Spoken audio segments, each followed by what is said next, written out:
Hi everyone, welcome back to my channel. Hope you're doing well.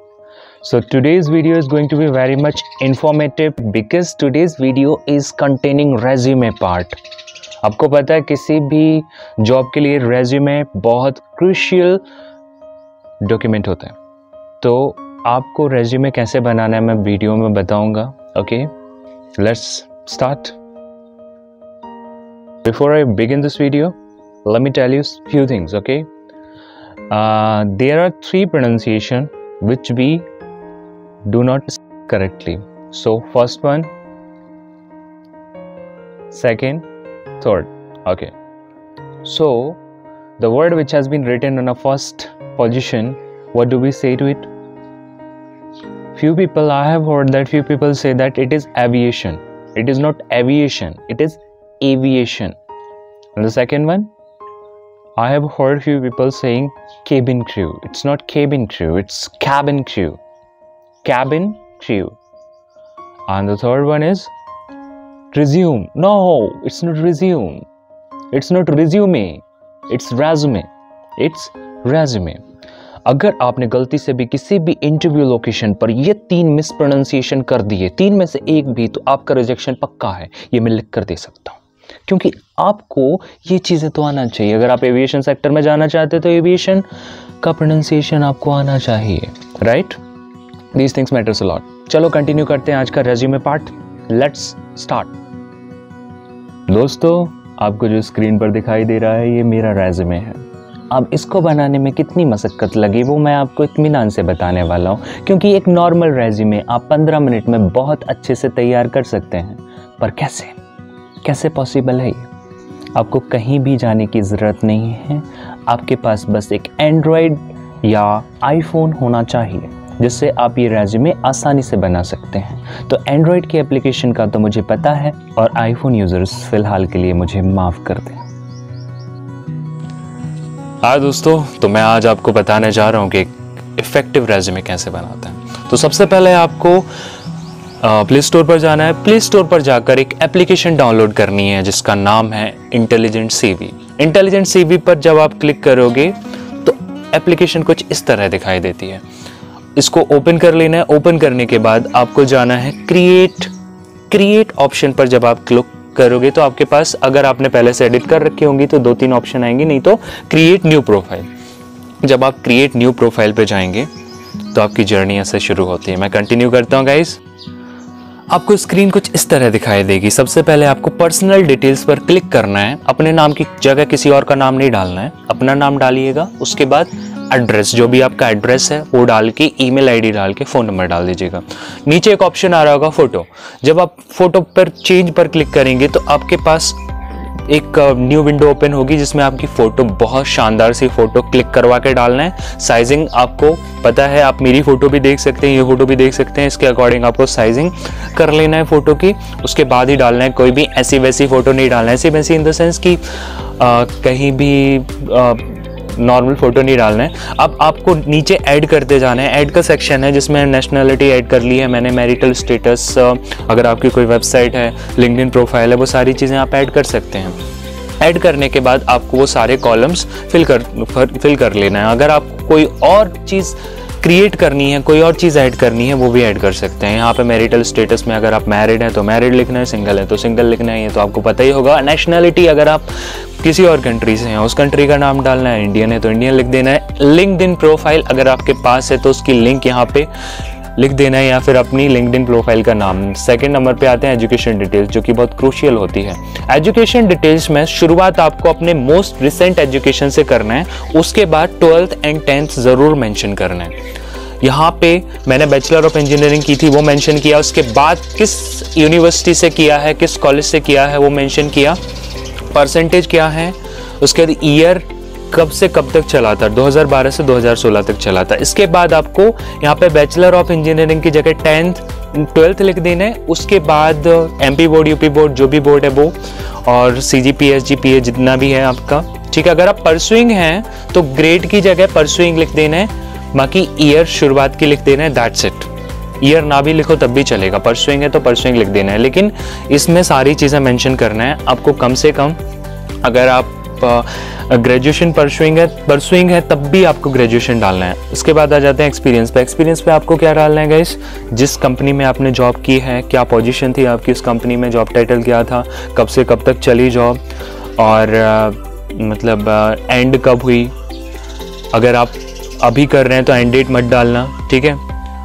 उसके बाद आपको details डालना है। डिटेल्स में क्या डालना है, आपके प्रीवियस एक्सपीरियंस में जो भी आपने वहाँ पे सीखा है, आपने किस पोजीशन पे काम किया, क्या क्या आपको सीखने को मिला, सब कुछ डालना है। ओके, थोड़ा सा पीछे वाले के में मतलब जो एजुकेशन डिटेल्स है उसमें बता देना चाहता हूँ। अगर आप परसुइंग हैं तो जहाँ पे ईयर लिखा हुआ है उसके ऊपर एक ऑप्शन है ग्रेड पे ही परसुइंग डाल दो या ईयर पे परसुइंग डाल दो, डजेंट मैटर, परसुइंग ज़रूर लिखना है। ओके, अब सेकंड कंपनी नेम, अगर आपने 2 कंपनी में काम किया है तो नीचे एक ऐड का ऑप्शन आता है, उसमें जब आप क्लिक करोगे तो सेकंड परसुइंग, थर्ड परसुइंग आ जाएगा और यहाँ पे दिखाई दे रहा होगा। अगर आपको कुछ डिलीट करना है तो एक राइट एरो बना हुआ है, उसके साइड में डिलीट का ऑप्शन है, आप उससे डिलीट भी कर सकते हो कोई भी चीज़।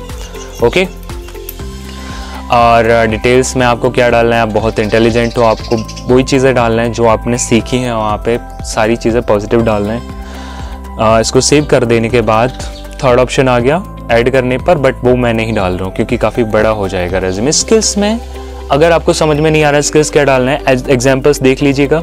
एग्जाम्पल्स में आपको सारी चीज़ें पता चल जाती हैं। तो स्किल्स में जैसे कि आपका लेवल क्या है, लेवल बिगिनर है, एडवांस है, इंटरमीडिएट है, जो भी लेवल है आपका वो डाल सकते हैं। लेवल इसमें विजिबल नहीं होता है तो डजेंट मैटर, आप कुछ भी डाल दो लेवल में, बाकी आपके जो स्किल्स हैं वो ज़रूर विजिबल होते हैं। 1 2 3 4 5 हर बार ऐड करके डालना है, एक ही में सारे स्किल्स नहीं डाल देने, ठीक है। Add skill 1, add skill 2, add skill 3। आप देखो क्विक लर्निंग डाल दिया मैंने थर्ड नंबर पे। कुछ और अगर आपको कोई लैंग्वेज वगैरह आती है वो डाल सकते हैं आप, जैसे कि जावा, .NET, PHP, पाइथन, ठीक है। अगर आप अच्छे हैं इसमें तो लेवल उसी प्रकार से मेंशन कर सकते हो। लेवल मेंशन ना भी करो तब भी चलेगा, 1 2 3 4 जो भी आ रहा है ऑप्शन में, क्योंकि वो विजिबल नहीं होता है आपके रेज्यूमे पे। एक्सीलेंट कम्युनिकेशन स्किल्स, ये भी स्किल है। अगर आपका कम्युनिकेशन स्किल बहुत अच्छा है तब आप डाल सकते हैं, और आप इंटरनेट पे भी सर्च कर सकते हैं क्या क्या डालना चाहिए स्किल्स में। बाकी मैंने कुछ डाल दिए हैं, एग्जाम्पल्स में देखेंगे तो आपको और अच्छे से समझ में आ जाएगा। क्रिटिकल थिंकिंग, ये भी हो सकता है काइंड ऑफ। अब इसके बाद ऑप्शन आता है ऑब्जेक्टिव। ऑब्जेक्टिव में आपको बहुत सारे एग्जाम्पल मिल जाएंगे, वैसे का वैसा कॉपी नहीं करना है, थोड़ा बहुत देखकर उसको अपने हिसाब से एडिट कर देना है। और ऑब्जेक्टिव हमेशा याद रखना है। रेफरेंसेस अगर आपके पास हैं तो बहुत अच्छा रहता है, लेकिन तभी अच्छा रहता है जब आप काबिल हो। अगर आप में काबिलियत नहीं है और आप रेफरेंस डाल रहे हैं तो कोई फ़ायदा नहीं है रेफरेंस का। हाँ, रेफरेंस उसके लिए फ़ायदेमंद होता है जो उस जॉब के काबिल है, जो बहुत इफेक्टिवली अपने आप को इंट्रोड्यूस कर पा रहा है। और रेफरेंस आईडी, जॉब टाइटल, जिसका भी आप रेफरेंस ले रहे हो डाल सकते हो। इसके बाद आ जाते हैं ऐड मोर सेक्शन। आप जब ऐड मोर सेक्शंस पे जाएंगे तो आपको बहुत सारी चीज़ें मिल जाएंगी, जैसे कि इंटरेस्ट्स हैं। इंटरेस्ट में आप जिस चीज़ में इंटरेस्टेड हो वो डाल सकते हो, जैसे डांस और watching movies and something, reading books. Interest and hobby में डिफरेंस होता है। हॉबी हम डेली मेंटेन करके रखते हैं, वो हमारी हॉबी होती है, उसको हम रेगुलरली टाइम देते हैं, रेगुलरली करते हैं। इंटरेस्ट मतलब जब मन किया देख लिया, जब मन किया नहीं देखा। तो आप 2 ऑप्शन क्रिएट कर सकते हो, इंटरेस्ट का अलग, हॉबीज़ का अलग, ठीक है। अगर आपको एक ही रहने देना है तब भी चलेगा, कोई बात नहीं। ऐड मोर सेक्शन पे दोबारा जाएंगे तो उसमें आपको प्रोजेक्ट्स, अगर आपने कभी अपनी स्कूल लाइफ में, कॉलेज लाइफ में कोई प्रोजेक्ट किया है, प्रीवियस जॉब में किसी प्रोजेक्ट पर काम किया है, तो उस प्रोजेक्ट की डिटेल्स डालना है और उस प्रोजेक्ट का नाम डालना है। इससे आपका रेज्यूमे में एक एडिशनल पॉइंट जुड़ जाता है, ये बहुत इफेक्टिव होता है। उसके बाद आ जाते हैं achievements and awards. Achievements and awards डालना बहुत ज़्यादा ज़रूरी है। कई लोगों के पास सर्टिफिकेशन नहीं होता है इसका। अगर आपके पास अचीवमेंट्स एंड अवार्ड्स का सर्टिफिकेशन नहीं है तो कोई आपका सर्टिफिकेशन देखने नहीं जा रहा है। आपको कॉन्फिडेंट रहना है कि आपने वो चीज़ की थी। हो सकता है सर्टिफिकेट गुम गया हो, बट आपको कम से कम 4 से 5 अचीवमेंट्स ज़रूर डालना है, क्योंकि इससे आपका रेज्यूमे बहुत इफेक्टिव बनता है। अगर आपके पास कोई अचीवमेंट्स नहीं है तो जो HR है वो सोच सकते हैं कि यार इसने क्या ही किया है अपनी ज़िंदगी में, कुछ है ही नहीं इसके पास। तो आपको अचीवमेंट्स एंड अवार्ड्स ज़रूर डालना है गाइस। अगर आपको मिले हैं कभी और आपके पास उसका प्रूफ नहीं भी है तब भी चलेगा, लेकिन हाँ, ऐसा मत बोल देना कि I was appointed as a Indian cricket team captain, but बाद में फिर मेरे को हटा दिया। ऐसा डालना जिससे कि लगे सामने वाले को कि हाँ, यकीन हो जाए कि हाँ यार ये था, और ना पता चला कि कुछ भी डाल दिया। I was about to become the Prime Minister of President of India. I was appointed, but फिर मेरा नाम ही गुम कर दिया। ऐसा कुछ मत डालना, ठीक है, थोड़ा काम का डालना, सेंसफुल। ऑलराइट, इसके बाद अचीवमेंट्स एंड अवार्ड्स के बाद जैसे कि मैंने कुछ डाले हैं, अगर आपने कुछ जीता है, कोई डिबेट कंपटीशन जीता है, कोई निबंध प्रतियोगिता जीती है, वो डाल सकते हो, और भी बहुत सारी चीज़ें हैं डालने के लिए, है ना। चलो, इसके बाद आ जाते हैं हम ऐड मोर सेक्शंस।